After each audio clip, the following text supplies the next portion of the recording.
现在到那个地里的那个关帝庙很久了，1937年建的。关圣帝君信徒满天下，然而在全国97%信仰天主教的东帝汶关帝庙的特别，除了华人虔诚参拜，东帝汶本地信徒让香火更加鼎盛。关帝庙的志工就是东帝汶本地人，教第一次参拜的新手仪式该怎么进行。只见一个个手持清香，喃喃祝祷。到访这一天，当地人甚至快比华人多一点。在这边不只是华人，现在外国人也会来，印尼人也有很多。现在的本土人很相信我们关公，真的很相信，大家都来求签。对。关帝庙1937年建成后，经历2次世界大战、日本占据，再到印尼入侵，当时城里所见几乎夷为平地。关帝庙的屹立不摇，成为另类奇迹。东帝汶当地人来拜拜，除了求平安，更为了求支签。他说什么都那个路都铺好了。但是你的那个运气还没到。举凡换工作、想开店一定来，尤其求财最为居多。疑难杂症、郁闷心结，由第2代庙公以德顿语或是印尼语代为解签。墙上签诗除了中文，还有印尼文版提供索取，也让本地人趋之若鹜。而从主殿，我们来到隔壁房间。中华民国。对。全签有神位，对，很多人，每一个都有，对，他们都有那个，都有名字的。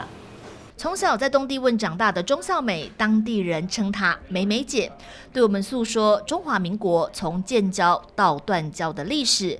不止关帝爷身边的牌位用民国标记年份，同享后人供奉。美美姐再带我们到华人墓园，这里写近100年中华民国在东帝汶的盛衰兴废。1975年12月7号以后，战争的时候嘛，就打死了很多，每一家都去，看到男的就带走，留下女的在家里，带走到底到哪里去我们不知道，失踪。后来才发现说是带到那个海港那边去，对，就也没有说有些是打死，有些是就把它丢在大海里面去。1950年到1970年，中华民国在普属东帝汶不仅有领事馆，公民一度高达2万人。随着1975年印尼入侵，华人遭迫害，美美姐家族也受难。我有个姑丈赖平良，还有我的表哥赖秀贤。2个人从家里带走以后就没有再见他们了，把他们的名字知道的，把名字就把它写上去。每一年我们都有，好像说清明节这些，我们都有来见他们。建碑修墓，只想为这些难以落叶归根的故人，不会在历史洪流中被遗忘。前人曾经付出心血的努力，回到东帝汶的后人像带着使命一样，发誓要延续下去。这是高中吗？高中。那是60年从这边开始。你这样？那你看。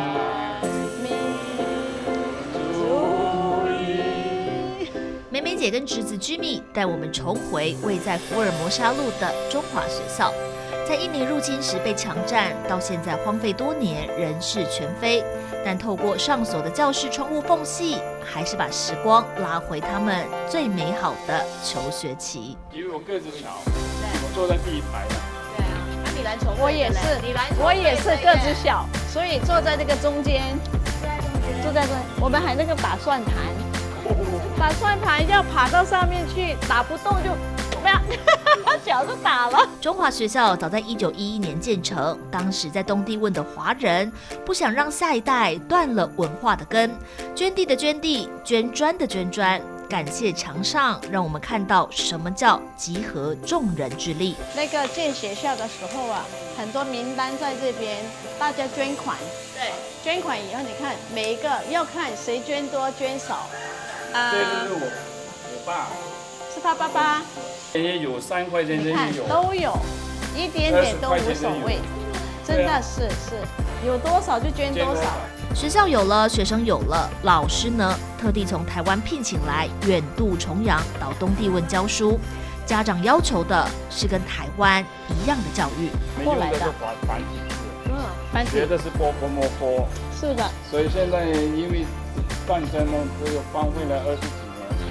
现在中华尚会把这个学校拿回来了。印尼入侵时占走了中华学校校舍土地，禁止教中文，只能教印尼文。等到东帝汶独立，政府一度拒绝归还校舍土地。美美姐等后代满世界张罗散落的权状，甚至不惜呛告政府、法院见。因为他这个国家很长的时间，因为没有法律。总之是没有那个法律，你要拿回来都是要经过那个我们叫做court 法院，所以等到我们也跟政府说你不给，那我们就去那个法庭了。后来他们就给了，但这时间好长哦，太长10几年的哇。如今能云淡风轻，笑着回顾，美美姐一家从父母到自己异乡打拼，战争流离，最终不忘根。常说世事会变，只有信仰不变。而信仰除了人神对话，还有心里对故乡故人的嘱托，必须完成的信念。